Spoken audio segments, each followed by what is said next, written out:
Euh, Première chose dont je voulais parler avec vous, c'est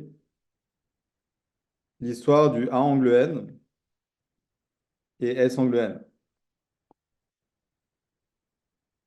La plupart des étudiants, ils ont vraiment pas du tout compris ce que c'était ou ils pensent avoir compris et ils sont à côté de la plaque. Donc là, on va regarder. Euh, on va regarder ce qui se passe ici. Donc, par exemple, on va aller dans l'ordre.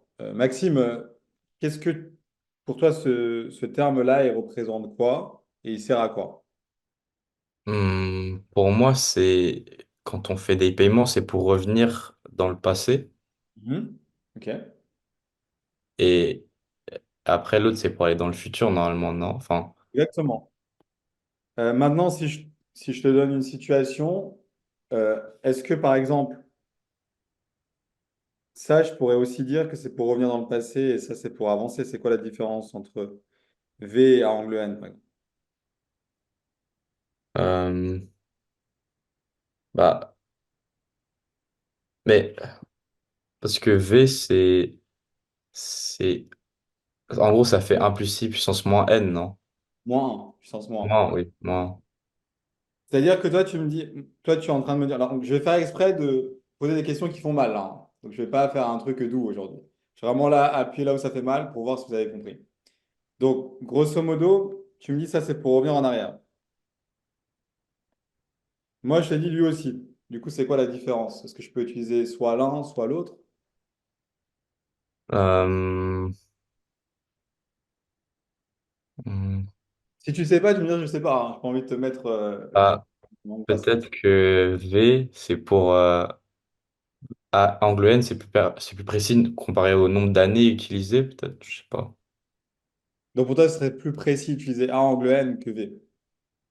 Oui. Que je comprenne. Ok, ok. Euh, alors, en fait, il y a une grande différence entre les deux. Mais quand je dis une grande, c'est une très grande. Je vais expliquer ça. Est-ce que quelqu'un, peut-être Théa, est-ce que tu as une idée de la différence ou pas? Si je me trompe pas, donc le V, c'est pour un seul paiement. Et puis pour le A angle N, c'est souvent si c'est plusieurs paiements qui sont les mêmes, si c'est par exemple chaque année un montant exact, c'est pour en fait tous les mettre une formule et pouvoir les ramener du coup en arrière au temps zéro typiquement. Ouais, exactement. Donc, en fait, la différence, le A angle N et le V, c'est que le A angle N, c'est pour un paquet. C'est pour ramener un paquet en arrière. Donc, il faut que tu aies un groupement de paiements. Alors, c'est très important, il faut que les paiements soient faits, soient les mêmes et qu'ils soient faits à la même période. Donc, ça, c'est pour, entre guillemets, prendre un paquet et le ramener en arrière. Est-ce qu'on peut le ramener en arrière n'importe où ou est-ce que c'est un endroit très précis? Du coup, Théa. Je donne un Ben, exemple. on le Prenons un ramène exemple. Si tu pardon. as un truc comme ça, tu vois, là, tu as un paiement, tu as un paiement, tu as un paiement. Là, c'est donc on va ici 0, 1, 2, 3, 4, 5, 6, 7. Je veux le ramener en arrière. On Tu le veux la ramène juste au temps avant, au numéro 4 du coup ici. Comment tu fais pour les ramener au numéro un si je veux les ramener au numéro Bah déjà, on ramène tout le paquet automatiquement au 4 en utilisant le A angle N. Et ensuite, on doit encore faire fois du coup V puissance 3 du coup dans ce cas-là. 3, ouais. quel n je fais? Si je fais P for A angle n, c'est quel n que j'utilise? 3. Pourquoi 3? Parce que la différence entre 7 et 4 c'est 3. Ok, donc tu prends le dernier Ouais, moins le temps avant le premier. ouais, je suis pas Ok, sûre. c'est ça, c'est exactement ça. Juste. 7 moins 4 et après tu fais V3. Parce que en fait, tu fais, si je reviens ici, on fait ça et après on fait ça. Donc ouais, en fait, je voulais revenir au temps, mais pas au temps zéro, mais ici. Donc ça fait P fois A angle 3 fois V3. OK? Donc, si je vais prendre un autre exemple plus simple, comme ça, c'était. Donc, je vais faire un truc comme ça.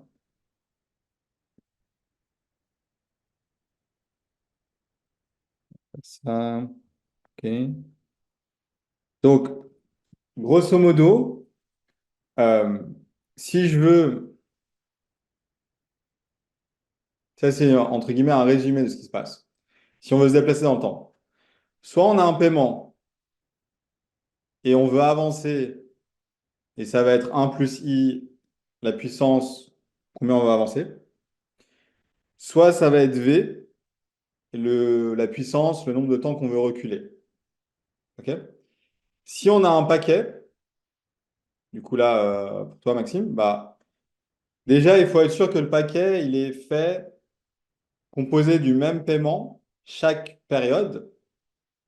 Et dans ce cas-là, tu peux soit la ramener au temps zéro du paquet, c'est-à-dire un temps avant le premier du paquet, avec A angle n, soit tu utilises S angle n et ça va la ramener au dernier temps du paquet. Donc pas un temps après, mais juste au dernier. Donc par exemple, dans la situation ici, le S angle n, il prend ce paquet-là, il va le ramener ici, au temps 13. OK? Alors que le A angle n, il va le ramener ici, au temps 10. Maintenant, si on veut aller, disons, à un autre endroit, encore, maintenant, on peut réutiliser un plus i ou v. OK? Ça, c'est vraiment la base, hein.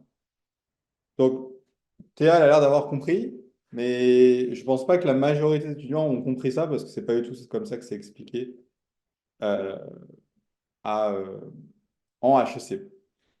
Donc, peut-être qui n'avait jamais vu cette présentation-là, cette forme-là, c'est peut-être le moment de le dire maintenant. Qui n'avait jamais vu ça, en fait?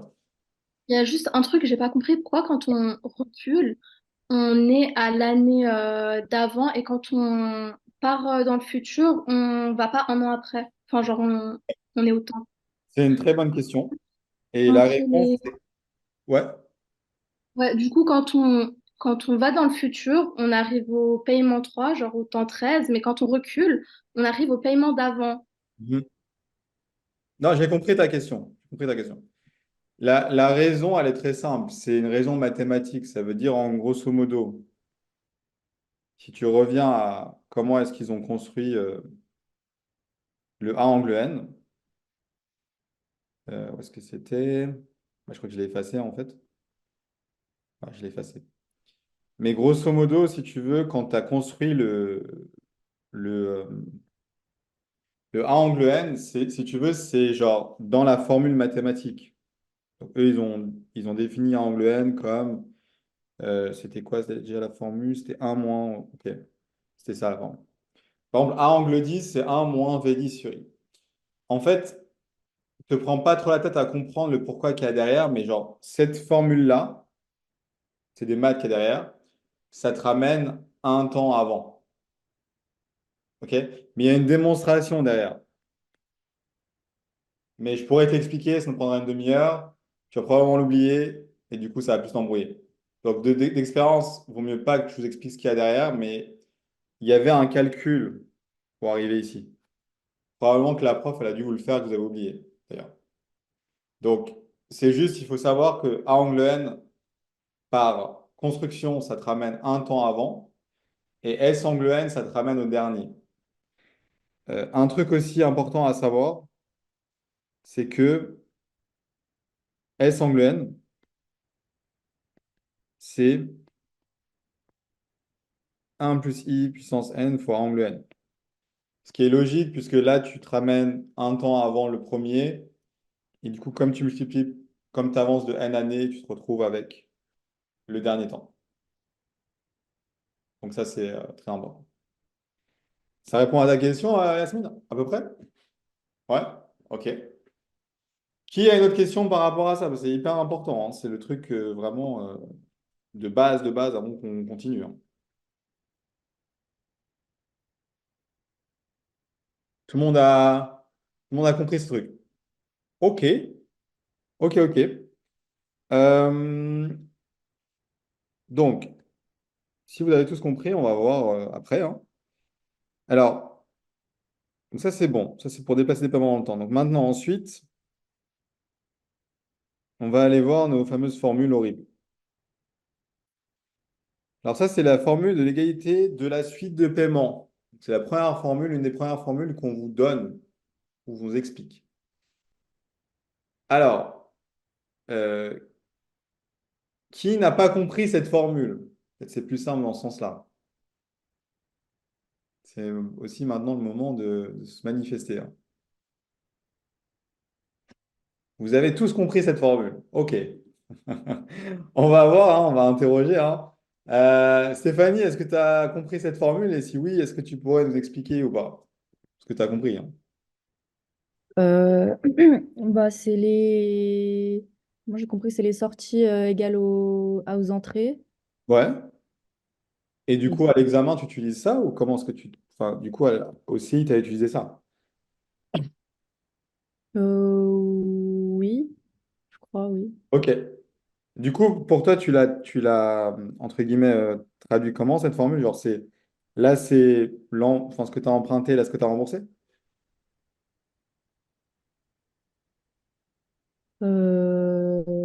C'est ce qu'on a emprunté, oui. OK. Les autres, OK. Mais dans le sens, moi, ce que je veux juste savoir, c'est quand tu es à l'examen, concrètement, est-ce que genre, t'apprends par cœur cette formule et tu Non, la reposes je pose ce qu'on a emprunté à gauche et puis ce qu'on doit à droite. Et puis après, selon ce qu'on me demande, OK. OK. Très bien. Donc, moi, grosso modo, hein, ça, c'est la formule qu'on vous a donnée. Et moi, je pense qu'il faut apprendre, ce qu'il faudrait apprendre, c'est juste, moi, je le vois comme ça, c'est genre, on prend le capital, on le ramène au tenté, et ça doit être égal à tous les paiements ramenés au tenté. Donc, le plus simple, c'est de le voir comme ça sans apprendre la formule. Donc, je vous donne un exemple bête.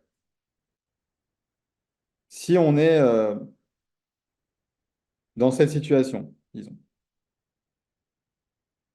et que, donc j'ai cette situation-là, donc c'est un problème de matching, et je veux faire l'égalité de la suite de paiement au temps 5.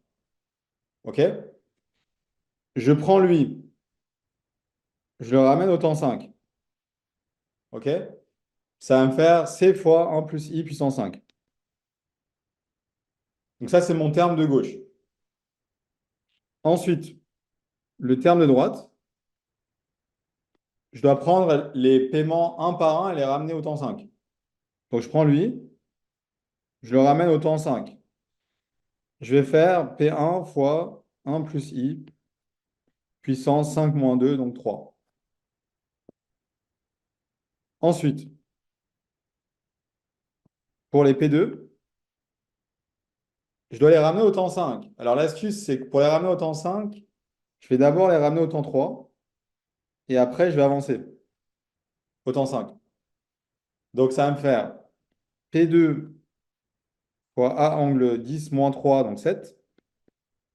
Et après, j'avance de 2 années, donc 1 plus I puissance 2. Donc ça, c'est pour les P2.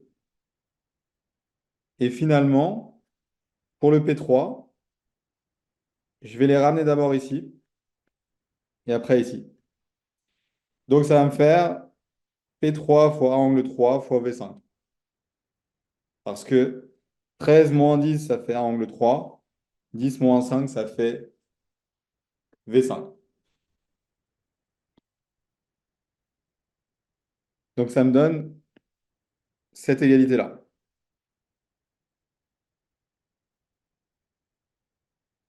Donc qui n'a pas compris cette démarche-là, je peux aller plus dans le détail, hein. Moi, j'ai juste une question. C'est-à-dire quand on cherche le solde dans un temps T, par exemple 5 ici, on doit prendre tous les paiements, on ne prend pas juste ce qu'il y a Alors, avant ou bien ce qu'il y a après. fais attention à ne pas confondre. Je n'ai pas encore parlé du solde. Ouais, alors, ok. Le solde, c'est encore une autre. Ah ouais, ok, alors c'est tout bon. Là, si tu veux, ce qu'on appelle l'égalité de la suite de paiement, je le vois genre de façon de vulgariser comme ce que tu as emprunté, c'est égal à ce que tu as en train de rembourser, mais ramené au même temps. OK? Maintenant, quel temps est-ce qu'on choisit en général? On choisit le temps zéro par convention, mais on peut utiliser n'importe quel temps. OK? Donc, on peut utiliser le temps 5, le temps 10, le temps 2, le temps 3. Ça ne changera rien. Nous, on veut une égalité pour que si à l'examen, tu poses l'égalité, après, si tu cherches, je ne sais pas, P2, et que lui, il est connu, lui, il est connu, et lui, il est connu, tu n'as plus qu'à isoler. Donc, le but de poser l'égalité, c'est de la poser, après, on isole.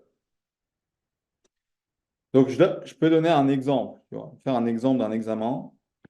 Ça va un peu plus vous stimuler, on va dire ça comme ça. Donc, si je prends un examen, est-ce que je l'ai mis ici, l'examen? Ou pas, ouais. Ici, je crois que c'était ça. Typiquement, la situation, c'était ça. Donc, ça, c'est la situation à un examen. Bah là, j'ai juste à poser l'égalité de la suite de paiement au temps 0, par exemple. Donc, au temps 0, lui, il ne bouge pas. Et ensuite, je prends les deux P, je les ramène ici en faisant 2P fois A angle 10 moins 5, donc 5. Et après, je reviens en arrière avec V5. Pareil pour le P, P fois angle 10 fois V10. Et du coup, bah, dans ce cas-là, Anine, bah, je cherche P, je mets P en évidence et je divise et j'ai mon résultat. Donc ça va être la première question de l'examen en maths fine. Vous avez une situation, il faut poser la ligne de temps, poser l'égalité de la suite de paiement, isoler le P qu'on cherchera et après, c'est l'algèbre. Donc par exemple, pour la première méthode ou démarche, est-ce que ça va pour tout le monde ou est-ce qu'il y a d'autres personnes qui ont des questions, hein? N'hésitez pas, même sur les détails. Non, c'est good. OK. On va voir, hein, de toute façon, après.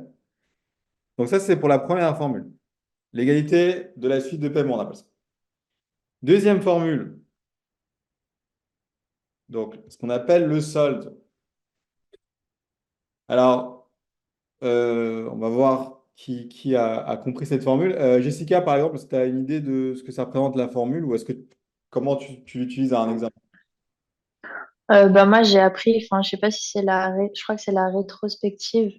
Enfin, je Ok. l'ai apprise par cœur, mais enfin pas comme ça. Enfin si, mais pas avec les sommations, etc. Enfin, moi je pose juste S égale C fois 1 plus I autant T, Ok. moins P fois S angle N. Ok. Donc, tu as appris ça parce que c'est le prof qui t'a donné ça? Tu as trouvé ça dans un résumé ou où est-ce que tu as trouvé ça? Non, c'est juste que enfin ça marche tout le temps. Donc Ah ouais? bah ça dépend, sauf si on nous demande une méthode spécifique. Enfin, je sais que c'est une formule pour soit la prospective, soit la rétrospective.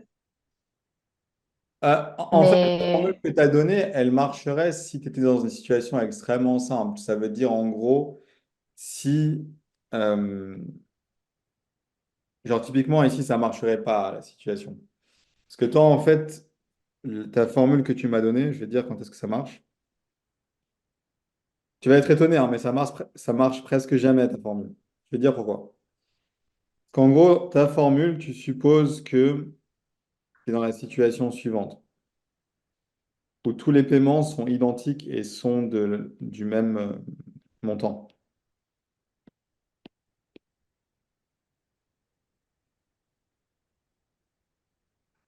Je sais pas si tu vois ce que je veux dire. Donc, en gros, suppose que tu es là et tu veux le solde au temps 6. J'utilise ta formule. Donc, toi, tu m'as dit c'est C mhm, fois 1 plus I puissance 6, OK, moins P fois S angle 6, si je ne me trompe pas, hein. mhm. Ça, hein. OK. Ouais, mais du coup, là, faudrait rajouter les paiements qu'il y a après. Pas forcément. Le problème, c'est pas forcément les paiements qu'il y a après, en fait. C'est pas ça le problème. Genre, imagine que cela n'existe pas. c'est pas un problème, tu vois. Le problème de ta formule, c'est que, imagine, je fais un truc genre comme ça, tu vois. Suppose que les trois premiers, ils y sont pas. Du coup, le problème de ta formule là, quand tu écris ça comme ça, c'est que ça suppose qu'il y a des paiements ici. Ok. C'est-à-dire que ta formule, elle est trop rigide parce qu'elle suppose que tu es dans le cas parfait. Et en fait, à l'examen, elle te donne jamais le cas parfait. Tu vois ce que je veux dire? Ok. Genre, si tu étais dans le cas où il y avait que des paiements constants chaque année qui commençaient au temps 1 et qui étaient chaque année, oui, ta formule, elle marche. OK? Mais là, la formule, elle ne marche pas. Je vais te dire pourquoi. Parce qu'en gros, la formule que... Donc ça, c'est horrible.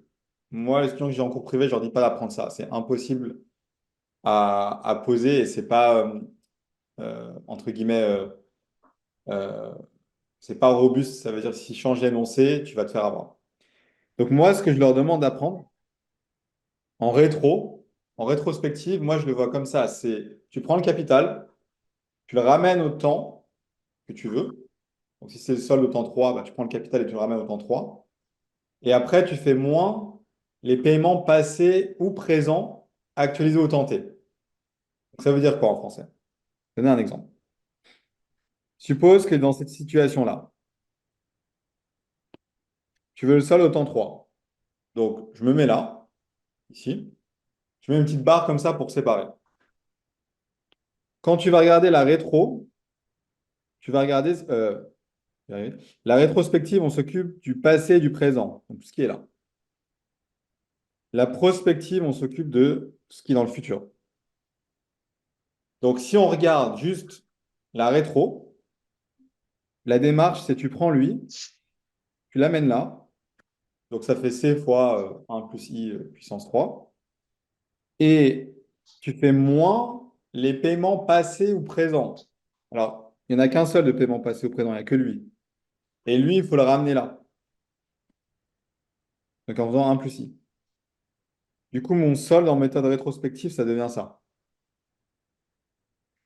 tout simplement. Donc, j'ai pris mon capital, je l'ai ramené au temps 3. J'ai fait moins tous les paiements passés ou présents au temps 3, ramené au temps 3.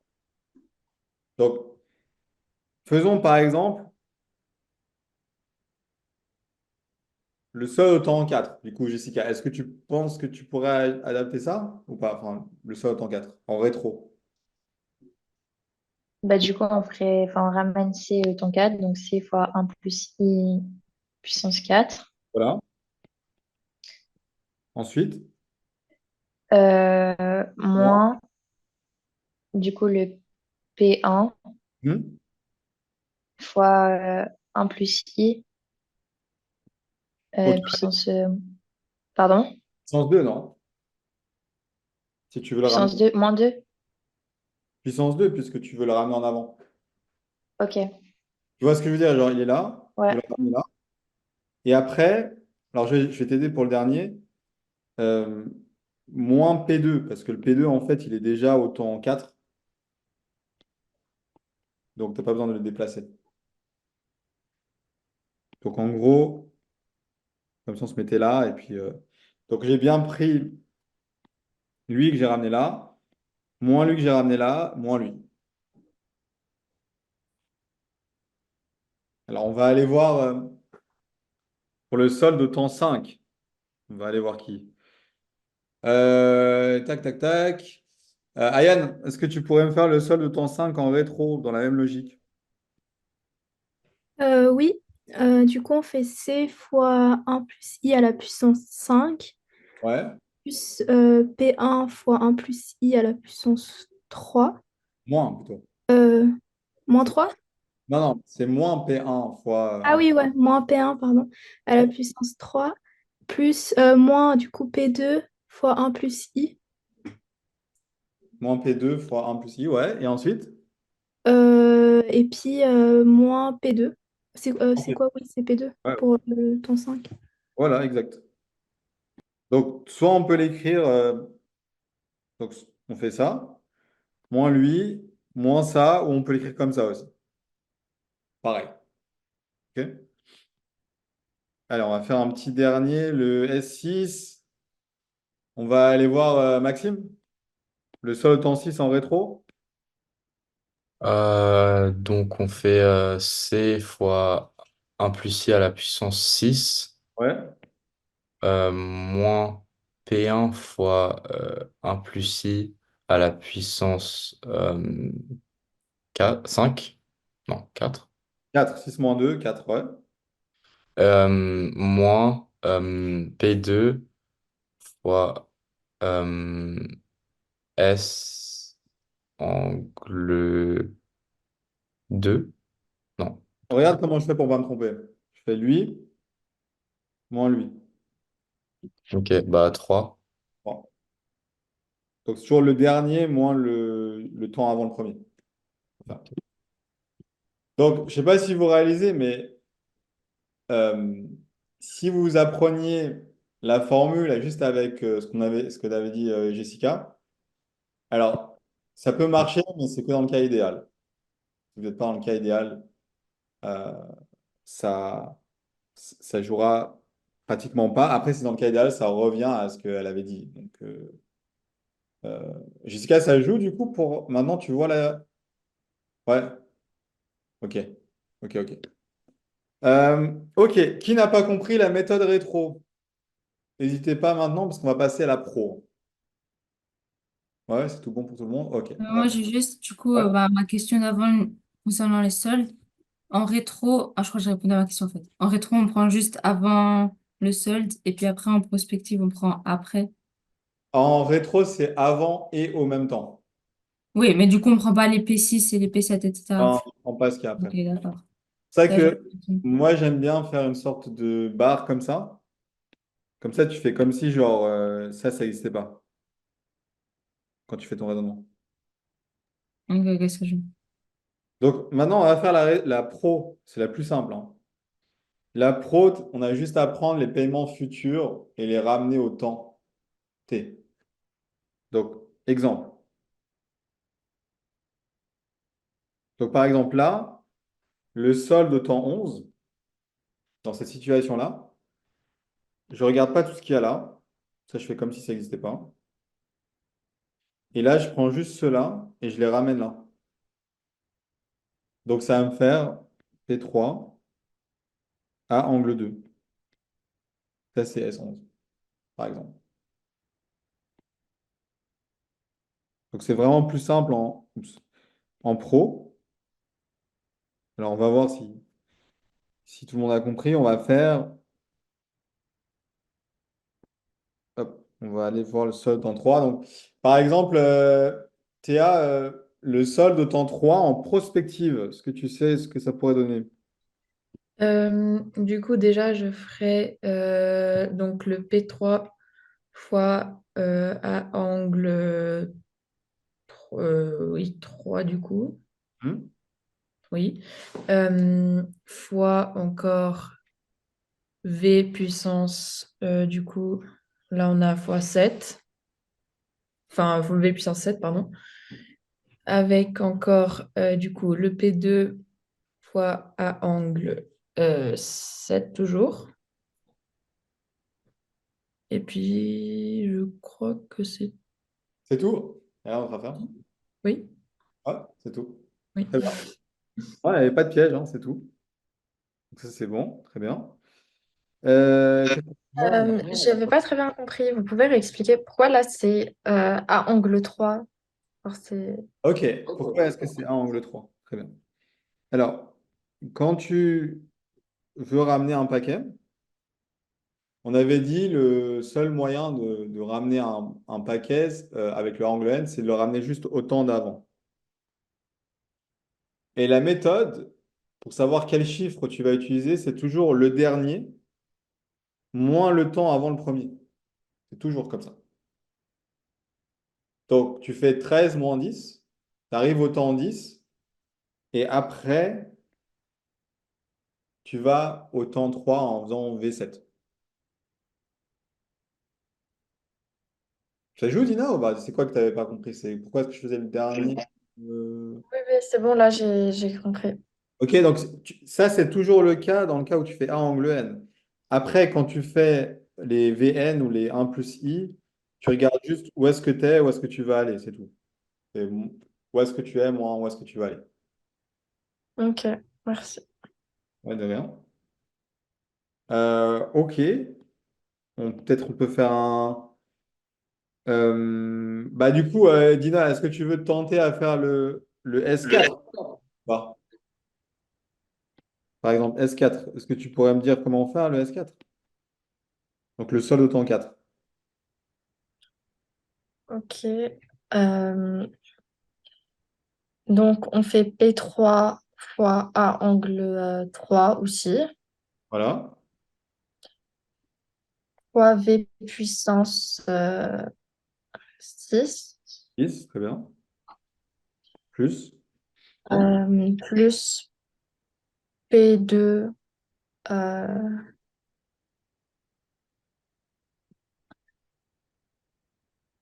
Donc là, regarde comment je euh, peux t'aider. C'est comme si cela n'existait pas. Tu veux prendre tout ça ouais, et tu veux le ramener là. P2 fois A angle 1, Alors regarde comment je fais. On a dit le dernier. AV puissance fois Bon, V. regarde, là tu fais le dernier. Donc c'est 10 moins le temps juste avant le premier. 4. Ok. Du coup, Simple. je fais 6. Donc P2 fois angle 6, c'est tout. Il n'y a rien d'autre à faire. Tu arrives au temps 4. T'as compris, Lina, ou je t'ai perdu? Tu me dis, hein. Ouais, ouais, j'ai compris. Donc tu prends toujours le dernier moins le temps avant le début du paquet. Ok. Alors encore une fois, hein, si je vous pose des questions, c'est pas pour vous mettre en situation de stress, mais c'est toujours en maths. Il y a une grande différence entre voir quelqu'un faire l'exercice et de le faire. Et en général, si on arrive à le faire, c'est que c'est validé. Si on le regarde, on comprend juste, c'est pas forcément validé à 300%. C'est pour ça que je vous interroge un peu l'un après l'autre. Donc, pour la prospective, qui n'a pas compris la prospective maintenant? Parce que c'est bon pour tout le monde, n'hésitez pas, hein. Je donne rarement un cours comme ça, maths financière en groupe, donc c'est le moment, hein, s'il y a des questions. Non, il n'y a pas de questions? Ok. Alors moi, je vais vous poser une question. Comment on sait quelle méthode on utilise? La prospective ou la rétro, vu que c'est la même chose? Du coup, Ayane, par exemple, est-ce que tu aurais une idée de quelle méthode utiliser ou pas? Bah, je pense que c'est la même chose. Enfin, ça dépend ce qu'on veut voir. Bah, ça dépend en fait où quel solde on veut. Je donne un exemple. Si on demande le solde au temps 12, alors il ne faut pas être têtu et dire j'ai appris la rétro, je fais que la rétro. En prospective, le solde au temps 12, c'est juste P3 fois V, hein. Parce qu'en prospective, j'oublie tout ça, je regarde que lui et je le ramène là. Donc, plus je suis vers la fin, plus je vais avoir tendance à faire la prospective. Donc, si je suis par là, je vais faire la pro. Si je suis plutôt par là, je vais faire la rétro parce qu'il y aura moins de calculs. Donc, ça dépend de où est-ce qu'on me demande le solde. Le solde, c'est vraiment la question de donner si on a compris ce que je viens d'expliquer, hein. Mais si on n'a pas compris, c'est horrible, hein. Parce que si vous avez appris une formule par cœur sans comprendre ce que je vous ai dit, vous n'aurez jamais le cas parfait à l'examen, hein. Donc, vous êtes sûr de vous tromper à l'examen. Donc, ce que je veux que vous reteniez pour l'examen, c'est en rétro, on prend le capital, on le ramène au temps T, moins les paiements passés, présents ramenés au temps T. Et en prospective, on ramène juste ce qu'il y a après au temps d'avant. Est-ce que je peux vous faire un petit exemple dans l'examen?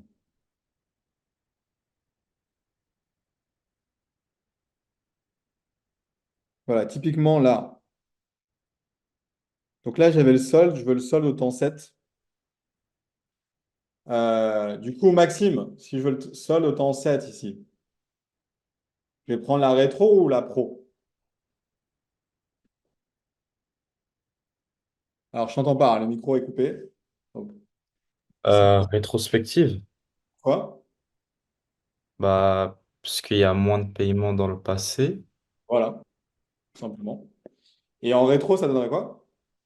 Ça donnerait C fois un plus I puissance 7 Ok. moins 2P fois A angle 2 fois V5. Ouh là là. Non. Alors attends, quand tu me fais 2P fois A angle 2, tu te retrouves là. V5, tu veux aller ici, alors que le but, c'est de les ramener là. Ah non. Oui, ok, oui. Fois 2P fois S angle 2. Voilà, tout simplement. Alors, si on avait utilisé la formule, du coup, Jessica, je reviens vers ce que tu m'avais dit. C'est un exemple de piège d'examen, hein. Là, il n'y a rien. Donc, si on écrit moins 2P S angle 7, là, on a faux. On a faux le solde et du coup, on a faux l'intérêt parce que l'intérêt, c'est il faut le solde. Donc, après, ça fait malheureusement les maths fines des fois. Donc, c'est pour ça que le problème que vous avez en HEC, c'est qu'on vous donne des formules qui marchent que dans un cas particulier. On ne vous dit pas que ça marche que dans un cas particulier. Et du coup, vous arrivez avec vos formules qui marchent dans un cas particulier à l'examen, qui est un cas général et ça marche pas. Donc, c'est pour ça que quand les gens viennent me voir et qu'ils me disent, moi, ça va, les maths fines, intérieurement, j'angoisse pour eux, hein.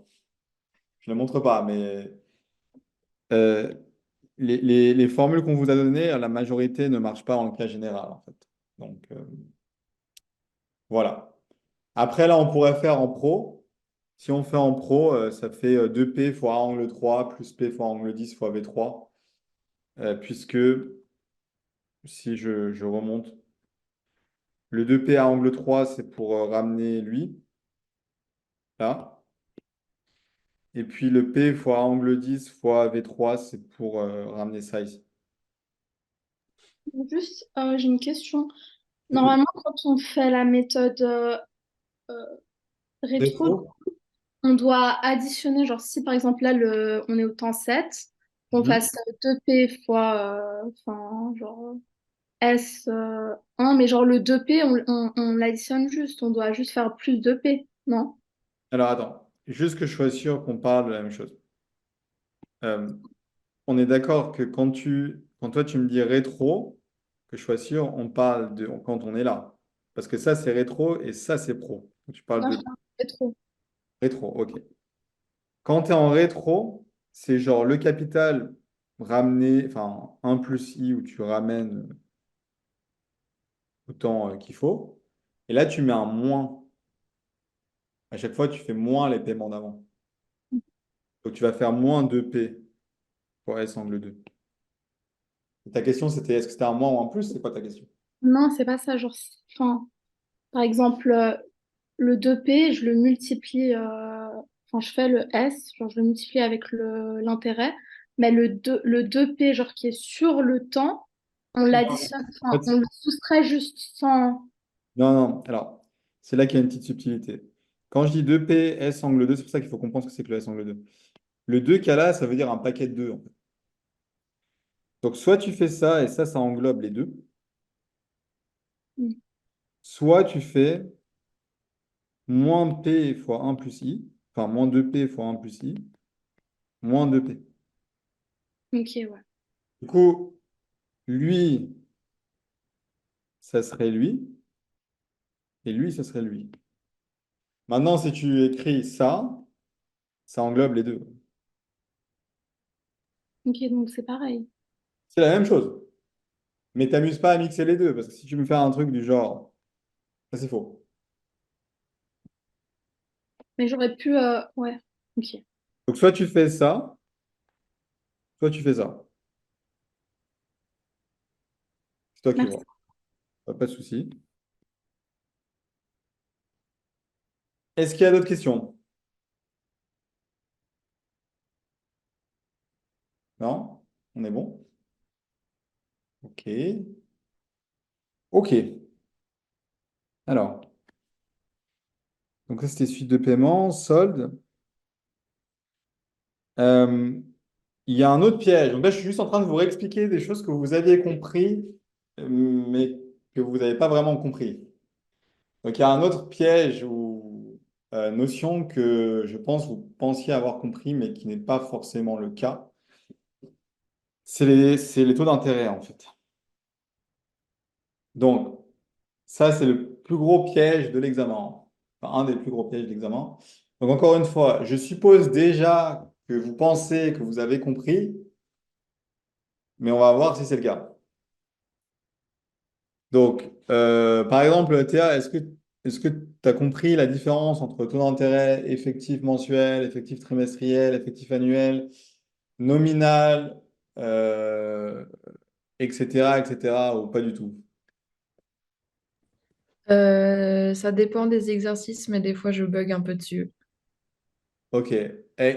Par exemple, si je te dis le taux d'intérêt effectif mensuel, ça, tu utilises quand ce truc-là? Effectif mensuel. Je suis pas sûre. Yeah. Ok, ok. Et la différence entre un taux effectif et un taux nominal, est-ce que tu as une idée aussi ou c'est encore brouillon? C'est un peu brouillon, j'avoue que. En plus, je l'ai pas travaillé encore, donc. Yeah. Ok, ok. Donc, je vais d'abord vous expliquer les taux d'intérêt effectifs et avant de passer au taux nominal. Donc, déjà, petite astuce ou entre guillemets conseil, essayez de mettre des notations parce que vos profs à vous, ils utilisent i partout. Donc on ne sait plus i c'est quoi. Donc moi j'ai mis en place des notations, vous pouvez utiliser celle-ci ou d'autres notations, on s'en fout, hein. Vous utilisez les vôtres, mais je vous conseille de dire quand vous utilisez un taux si c'est effectif, si c'est nominal, et de mettre la période associée. Donc si c'est annuel, semestriel, trimestriel, mensuel, etc. Donc, le mot effectif, c'est pour dire que c'est le vrai taux ou le taux réel qu'on va utiliser. Alors encore une fois, hein, tout ce que j'explique aujourd'hui, je pense qu'à la fin on verra demain ou après-demain, je vous enverrai le lien avec un drive où il y aura tous les PDF que vous pourrez télécharger. Donc, vous pouvez prendre des notes si vous voulez, mais pas de stress, hein. Donc, logiquement, on va prendre juste un exemple. Si je prends un capital et que je veux l'avancer de 12 mois, j'ai plusieurs options. Soit je l'avance d'une année, et du coup, je multiplie par 1 plus i effectif annuel. Soit je l'avance d'une année, mais en mois, donc c'est 12 mois. Donc forcément, là, je vais mettre puissance 12. Ou je l'avance avec le taux effectif trimestriel, mais combien un trimestre sur un an? 4. Ou je l'avance de 2 semestres. Donc si vous avez un doute sur les relations entre les taux effectifs, faites ce petit raisonnement dans vos têtes. Donc ça, c'est, si vous voulez, c'est pour retrouver la logique derrière. Donc, j'obtiens que lui, ça vaut lui, qui vaut lui, qui vaut lui. Alors, elle est où la logique derrière? Là, je vous ai mis toutes les relations, comme ça, il n'y a pas de problème. Sur un trimestre, il y a 3 mois. Donc, 1 plus i effectif trimestriel, c'est 1 plus i effectif mensuel puissance 3. Ne tombez pas dans le piège, s'il vous plaît, que certains étudiants font et qui m'écrivent ça, hein. Donc, il y en a qui me font ça. Ils me font i effectif trimestriel, c'est i effectif mensuel puissance 3. C'est faux, hein. Le 1 plus i, il est hyper important, hein. OK? Donc, pareil pour le mensuel avec le semestriel, etc. Donc, on va faire on va voir si vous avez compris. Donc, je vais essayer de mettre celui-là. Donc, I trimestriel et I effectif semestriel. Donc, on va aller voir Stéphanie. Stéphanie, est-ce que tu as une idée de comment mettre en relation les deux?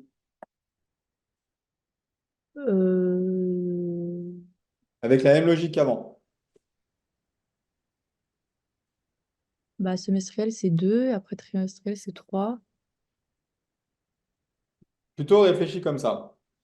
Combien il y a de trimestres dans un semestre?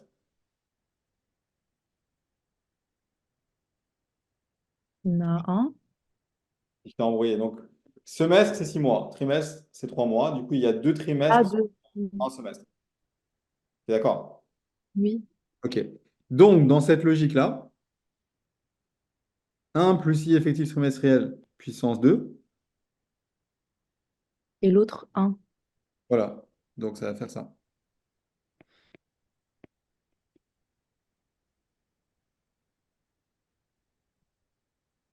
Maintenant, on suppose que à l'examen, on te donne lui et tu cherches lui.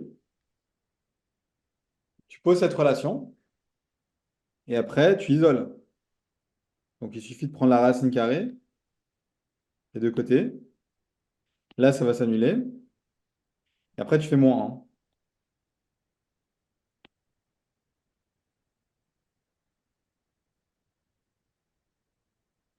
Donc, pourquoi je dis ça? Exemple, parce que j'ai fait mon travail au préalable. Euh, C'était dans les taux, c'était là.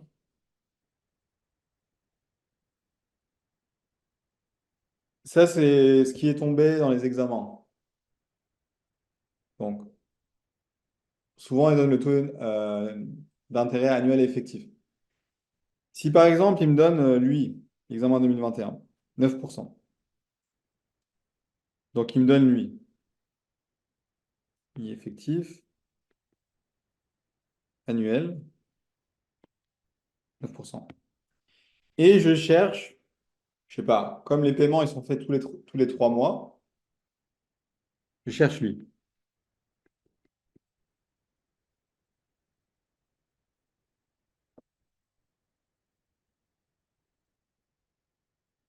OK. Ce que je vais faire ma logique. Donc là, je suis quelqu'un de très logique. Je n'ai rien appris par cœur, je vais faire ma logique. Je vais me dire,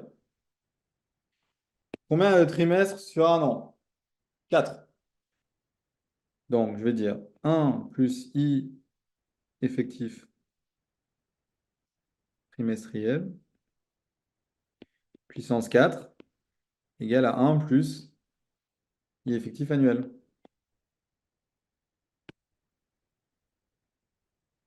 Là, j'ai posé mon truc sans stress. Et maintenant, je veux trouver lui. Je ne connais pas. Donc, ce que je fais, c'est que je fais la racine quatrième des deux côtés. Et je fais moins 1. Et là, j'obtiens mon résultat que je cherchais. Après, c'est des calculs, hein. Ça, on s'en fout un peu. Hop. Alors, pourquoi est-ce qu'on aurait besoin du taux effectif trimestriel si on ne nous l'a pas demandé? Parce que si les paiements sont faits chaque trimestre dans le problème, on va devoir utiliser dans le A angle N, dans le VN, dans le S angle N, le taux effectif trimestriel. Et si on ne l'a pas, on n'a que l'annuel, il faut faire la transition. OK? Donc, la transition, on pose l'égalité et après on isole ce qu'on veut. Et l'égalité est relativement simple une fois qu'on sait comment faire. Si je reviens, donc ça c'est les égalités. De toute façon, je vous enverrai ce document-là, donc vous pouvez y réfléchir à tête reposée. Mais qui n'a pas compris le lien entre les différents taux effectifs? Parce que c'est très important, c'est littéralement, ça va être en fait le début de l'exercice de l'examen, c'est ça, hein. Donc si vous ratez cette question-là, vous ratez l'examen, hein. Enfin, le problème.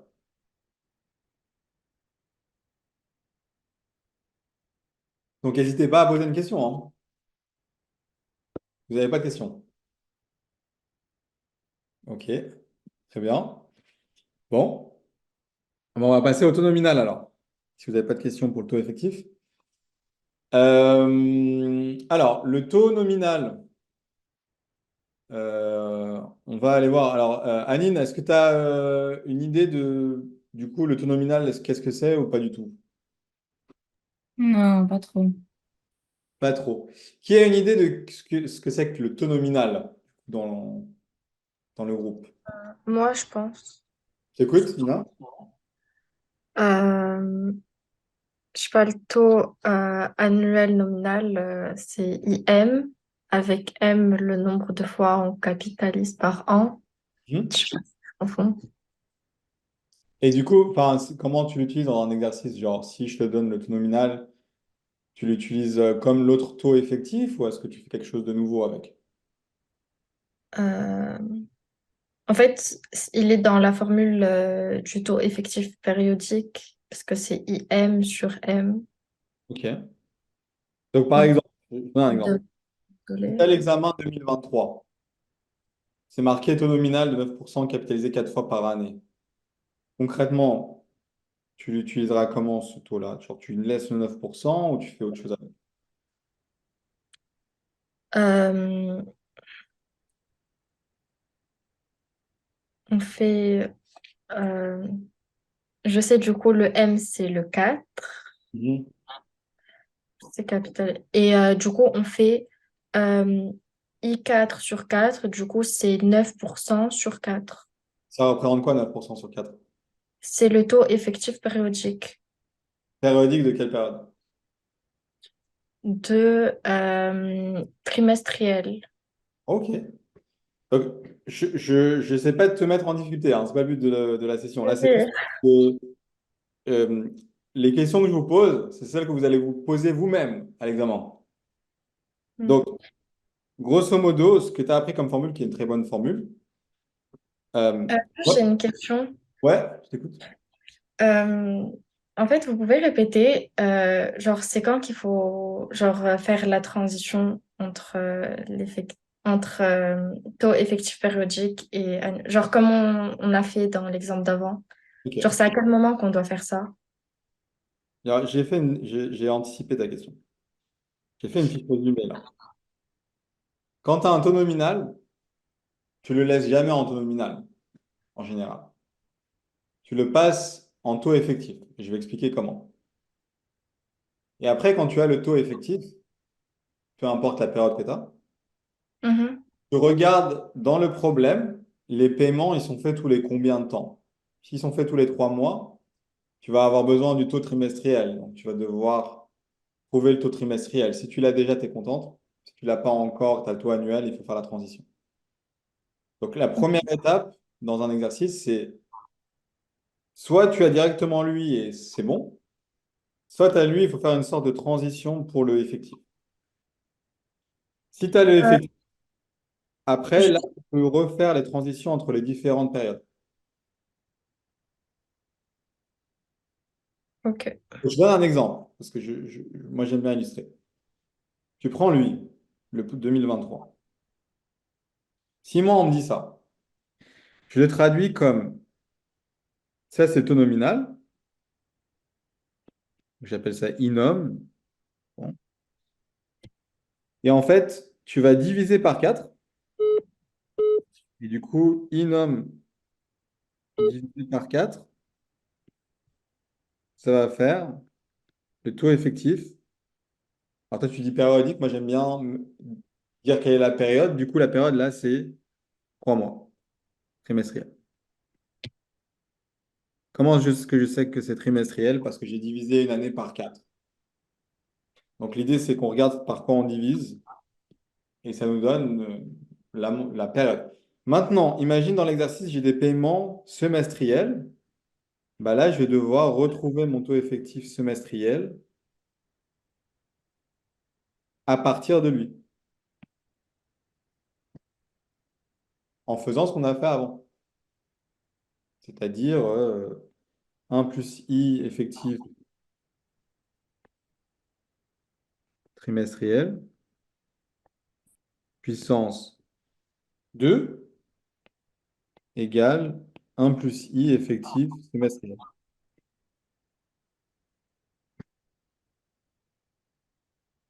Maintenant, ouais.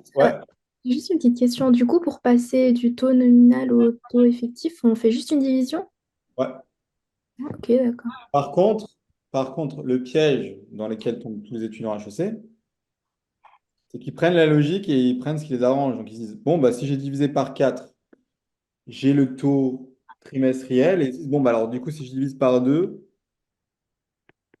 j'ai le taux semestriel. Alors ça, c'est faux. Pourquoi? Parce que en fait, quand tu as un taux nominal, Ariane, tu peux diviser que par le nombre qu'on te donne. Ok. Rien d'autre. Donc en gros, imagine que on te donne ça et toi, tu veux, je dis au hasard, toi, tu cherches le taux effectif mensuel. Tu cherches ce truc-là, c'est bon. Tu divises pas par 12 le 9%.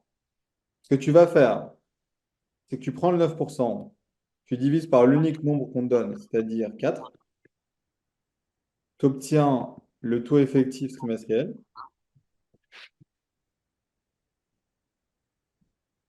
Je vais arriver. Trimestriel. Et après, tu mets 1 plus i effectif mensuel puissance 3 égale 1 plus i effectif trimestriel.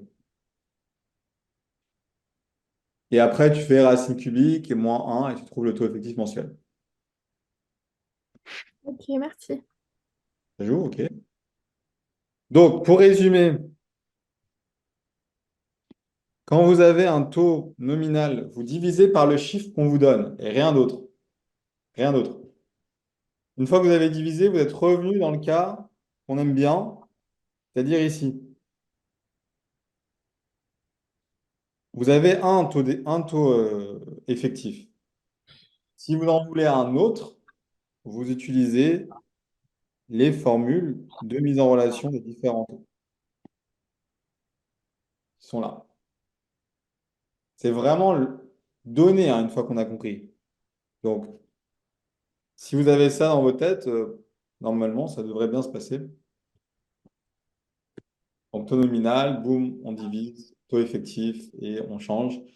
Dans certains exercices de maths financière, euh, des fois, peut-être dans les 3 premières questions, on a besoin du taux annuel et dans la dernière, on a besoin du taux semestriel ou trimestriel. Donc, il faut savoir changer. C'est vraiment quelque chose que si on sait faire, euh, c'est c'est- c'est vraiment donné. Donc, et c'est extrêmement important parce que là, littéralement, si vous ne trouvez pas le taux, tout l'exercice de maths financière, il ne sert à rien. Hein. Parce que le taux, c'est même pas la première question. C'est ce qu'il faut trouver avant de pouvoir répondre à la première question de l'exercice. Donc, si vous faites faux le taux, tout l'exercice, il est, entre guillemets,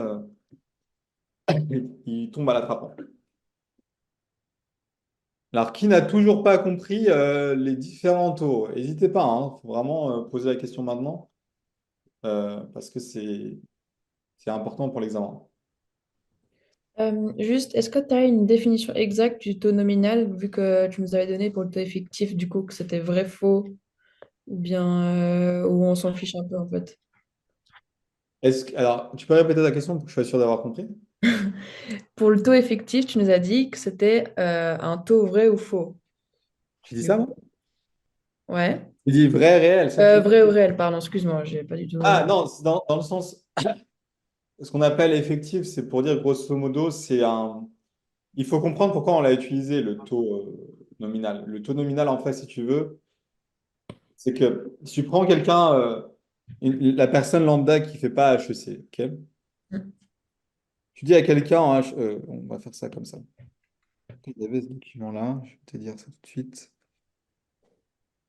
Je sais exactement ta question ce que c'est, mais donne-moi juste 2 secondes pour retrouver mon exemple. Parce que dans la théorie de l'apprentissage, c'est un peu dur de retenir une notion si tu ne comprends pas pourquoi, le pourquoi derrière, en fait. Donc je crois que c'était là. Ouais, ok. Tu prends quelqu'un, entre guillemets, de normal, qui n'est pas en HEC. Tu lui dis qu'il y a un taux annuel de 12%. taux d'intérêt. Qu'est-ce qu'il va te dire pour le taux mensuel? Bah, il va diviser par 12, j'imagine, du coup. Voilà. Pourtant, c'est pas ça. Si tu as fait HEC, tu sais que pour obtenir le taux mensuel, tu vas faire cette égalité Ouais. et tu vas isoler. Et du coup, tu vas trouver 0,94%. Maintenant, si tu vas à la banque, tu vas chez UBS, ils t'expliquent ça, tu n'as pas fait HEC, tu vas sortir, tu vas dire, voilà l'arnaque, quoi. Tu Ouais. vois? Dire, ok, ils m'ont arnaqué là, ou je suis en train de les avoir, un des deux. Donc, ils se sont dit, il faut qu'on trouve un moyen pour que, entre guillemets, le simple peuple ou les gens qui n'ont pas fait des maths à un niveau avancé puissent passer d'un taux à un autre. Mhm. Donc, ils se sont dit, bon, qu'est-ce que les gens savent faire des multiplications et des divisions? Donc, ils se sont dit, on va inventer un taux, le taux nominal, qui n'est pas le vrai taux, parce que concrètement, ce n'est pas celui que tu utilises pour calculer les intérêts. Mais si tu le divises, ça va être le vrai taux. Du coup, pour les personnes qui, entre guillemets, ont un problème avec les maths, vont quand même s'en sortir et diviser par 12, ils diront, ah, ben, c'est 1% par mois. Donc, le 1% par mois, il sera réel, mais le 12% par année, il sera virtuel. Donc, c'est pour ça qu'on appelle le taux un peu fake, c'est parce que c'est d'ailleurs, si un jour tu vas faire un emprunt, ils vont te parler de différents types de taux. Et grosso modo, ils ne te le disent pas clairement, mais il y en a un qui est réel, qui est celui que tu utilises pour calculer les intérêts, et un autre qui est utilisé pour pouvoir, entre guillemets, passer d'une année à des mois ou à des trimestres. Ok. Mais concrètement, dans la pratique, tu n'as pas besoin de connaître les concepts, entre guillemets, profonds. Là, tu dois juste savoir que tout nominal, tu dois le diviser pour pouvoir traduire ça et ensuite faire l'exercice. Ouais. Ok, merci. Ouais, Mais juste par curiosité, du coup, par exemple, si on voit que les taux d'intérêt, je sais pas, par exemple, pour acheter une maison, ils sont à 1%, Mhm. 1% par mois et pas par année, c'est ça? Et c'est pour ça qu'il faut que tu vois exactement qu'est-ce qu'ils veulent dire par 1%. Donc, quand tu fais un emprunt, ils vont te parler de taux d'intérêt. Il va falloir que tu saches si c'est un taux réel ou pas. Et après, il faudra que tu vois comment c'est fait, en fait. C'est pour ça que, en général, quand tu vois des pubs pour des emprunts ou quand tu vois des annonces pour des emprunts, il y a toujours une étoile où il y a là où il y a le taux d'intérêt. Et en dessous, ils précisent, calculer, blablabla. Tu vois, ils te disent exactement ce que c'est. Donc, en général, il faut demander est-ce que c'est un taux réel ou si c'est un taux nominal, etc. Et dans ce cas-là, le taux effectif, il est considéré comme réel ou pas? Le taux effectif, c'est toujours le taux réel. Le taux nominal, c'est le taux fake, en fait. C'est juste que quand ils te parlent de taux, des fois, les banques utilisent des mots un peu compliqués pour que tu puisses pas trop comprendre ce qui se passe. Donc, si un jour tu fais un emprunt, il faut leur demander quel est le taux. Et après, si tu es vraiment, entre guillemets, motivé, tu peux carrément avoir ce qu'on appelle un tableau d'amortissement. Je pense que vous avez vu ça en maths fine. Tu as littéralement les montants à rembourser par mois ou par trimestre exact, avec le calcul exact, en fait. Euh, mais il faut se méfier, entre guillemets, de... Ils ne te donneront jamais le vrai taux au début parce que c'est du marketing. Donc, s'ils peuvent te donner un taux plus bas que ce qu'il est vraiment, ils vont te le donner. Pas illégal? Non, tant qu'il y a les étoiles et qu'il y a les... Tu vois? Ok, merci. Tant qu'il y a les étoiles, c'est bon. Si tu vois pas les étoiles, il faut dénoncer, quoi. Ok. Tant qu'il y a les étoiles, c'est bon. D'autres questions? Moi, j'ai une petite question, mais c'est en lien aussi avec un examen, parce que je suis allée voir maintenant. Ouais. Je pense avoir compris, du coup, le terminal, on divise par le nombre de fois que c'est écrit. Donc ici, par exemple, pour l'examen 2018, je crois, non, 2022, c'est Mhm. écrit divisé par, enfin, capitalisé par 4 fois. Ouais, je l'ai Du là. coup, on fait 8,4, ouais, voilà, 8,4 divisé par 4, pas genre 1%. Mais du coup, après, il nous demande que les paiements sont faits trimestriellement. Mais là, Quand on c'est bon, ça nous arrange parce que là, tu divises par 4, ça veut dire que c'était dit. Le taux nominal, 8,4%, quand tu divises par 4, ça fait le taux effectif trimestriel. C'est divisé par 4. directement. Voilà. Mais du coup, si c'était mensuellement, il fallait que je fasse le changement. Si par exemple les paiements étaient faits mensuellement et que tu avais cet énoncé-là, il faudrait diviser par 4, ça fait taux effectif trimestriel, et ensuite faire l'égalité Ah ouais, d'accord, ok. trimestre avec mensuel et retrouver. Ok, top, merci. De rien. D'autres questions? Non? Nope? Ok. Ok, ok. Alors, on va continuer. Donc ça, c'est bon. Donc, on a parlé taux d'effectif, nan, nan, nan, taux. Ok. Donc, là, il nous reste un peu de temps. Euh, donc, déjà, je pense que vous vous rendez compte que ceux qui avaient compris un peu les maths fines, bah, il y avait des choses que probablement vous n'aviez pas compris, j'imagine. Euh, Maintenant, on va peut-être passer aux obligues, en fait, parce que les suites de paiement, si vous avez compris ce que je viens de dire, vous aurez une bonne note. À part si vous avez des dernières questions sur les suites de paiement avant que je reparle un peu des obligues.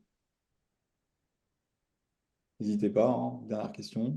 Juste, par exemple, si on me dit que c'est trimestriel et qu'on a notre taux effectif trimestriel, quand on fait la formule, le N, ça devient quoi? Alors, il faut faire attention. Quand tu dis le N, ça devient quoi? Tu parles de... Tu as une ligne de temps avec un N à la fin, c'est ça que tu dis? Pas du T, pardon, pas du N, du T. Ok, donc, quand tu dis le T, il devient quoi? C'est le T de... Dans quelle situation? Enfin, de quel T tu parles, juste pour que je sois sûr de comprendre la question. Euh, mais Tu du parles coup, dans l'égalité du sol, dans l'égalité de la suite de paiement, tu parles dans quelle dans situation? n'importe quel calcul, genre le T, on compte en Ah, trimestre. ok. Par exemple, 1 an et demi, ça fera Je vois 4. ce que tu veux dire. Genre, en gros, ça dépend de ta flèche du temps. La flèche du temps, c'est la flèche que tu dois faire au début d'un exercice et tu dois décider dans quelle euh, ligne de temps tu te places. Est-ce que tu comptes en mois, en années, en trimestre, tu vois? Euh, Maintenant, le meilleur scénario, c'est le scénario qu'on avait au tout début, c'est quand tu as un truc où c'est chaque année. Tu vois, donc, c'est un truc comme ça, où tu as chaque année des paiements, c'est par année. Alors, malheureusement, je peux vous rassurer, ça tombera jamais. Donc, le meilleur scénario tombera jamais, ce scénario-là. Donc, en année, etc. Donc, comme tu ne seras pas en cette situation-là, tu peux avoir une situation où, je sais pas, tu as un paquet de paiements par trimestre, un autre paquet par semestre, un autre paquet par année, etc., etc. Euh, Soit tu fais une ligne de temps où tu prends la plus petite des périodes, genre je sais pas s'il y a trimestre, semestre, annuel, c'est toujours mieux de prendre la plus petite des périodes sur toute la flèche. Soit dans un cas extrêmement compliqué, ce qui arrivera rarement, mais ça peut vous rassurer d'avoir une méthode au cas où, c'est de faire plusieurs flèches de temps. Donc tu fais plusieurs flèches et tu raisonnes sur la flèche qui t'arrange par rapport au paquet qui t'arrange. Donc je sais pas si tu as trois paquets de paiement. Tu fais le premier paquet ici, je sais pas, je dis au hasard, par mois. Et puis le deuxième paquet là qui est tous les 6 mois.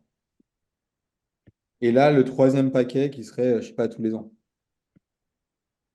Et après, tu ramèneras lui au début avec le taux, je sais pas, trimestriel, lui avec le taux semestriel et lui avec le taux annuel. Et ça n'arrivera jamais, hein. Si ça arrive, c'est que ils ont été très durs. Mais en général, tu fais une ligne de temps avec une période. Ok, mais si c'est trop chaotique, tu peux toujours faire plusieurs lignes de temps tant que tu adoptes la philosophie qu'on avait dit, qui était que l'égalité de la suite de paiement, c'est tu prends le capital, tu le ramènes au temps considéré, tu prends les paiements, tu le ramènes au temps considéré et tu égalises. Ou le solde, où il faut prendre le capital, enfin, passé, présent ou futur. Mais dans le cas, par exemple, de si c'est semestriel ou trimestriel, le temps, genre, je compte 6 mois, par exemple, avec le taux effectif semestriel, genre les 6 mois, je les compte comme une année. Le T sera 1. Oui, mais en gros, si tu prends un taux effectif trimestriel ou semestriel, bon, imaginons trimestriel, si tu prends un taux effectif trimestriel, un trimestre c'est supposé être une période. Donc, si tu veux avancer de 3 mois, tu multiplies par 1 plus i, et non pas 1 plus i puissance 3, parce que la période, c'est 3 mois. Donc, si tu veux le i, si tu choisis le i comme le semestriel, tu pars du principe qu'une période, c'est 6 mois. Donc, si tu avances par exemple de 3 mois et que tu utilises le i semestriel, ça sera puissance 1/2. Parce que 3 mois, c'est la moitié de 6 mois, par exemple. Ou si tu avances de 1 an, bah, ce sera la puissance 2. Parce que 1 an, c'est 2 semestres. Tu vois ce que je veux dire? Ouais? Ok. Ok, ok. D'autres questions?